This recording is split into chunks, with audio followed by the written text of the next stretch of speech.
Fiegel, je suis pédicure podologue, posturologue. J'exerce en cabinet paramédical pluridisciplinaire depuis une vingtaine d'années. Et puis j'ai la chance de continuer à me former et à participer à la formation de mes confrères et consoeurs.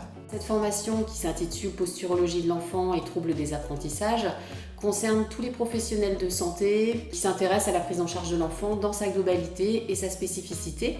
Et là, on parlera essentiellement du syndrome de déficience posturale ou syndrome de dysesthésiologie que décrit Patrick Carcia dans les troubles cognitifs et des apprentissages. L'idée de cette formation, c'est de converger vers des outils cliniques communs entre professionnels pour aller vers une prise en charge, un but thérapeutique commun.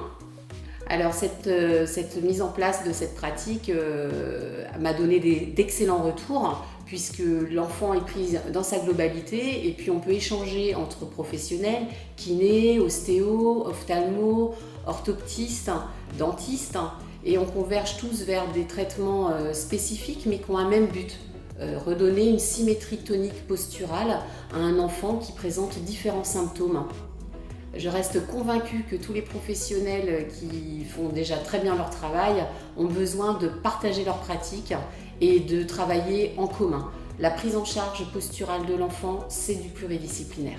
Alors cette formation est dédiée à tous les professionnels qui peuvent faire un traitement proprioceptif de l'enfant, donc l'ophtalmologue pour la pose de prisme, l'orthoptiste, le dentiste qui peut poser donc des alphes, le podologue posturologue qui pourra faire des semelles proprioceptives, mais également les kinés et ostéopathes dont on a besoin pour lever des altérations des réflexes de posture.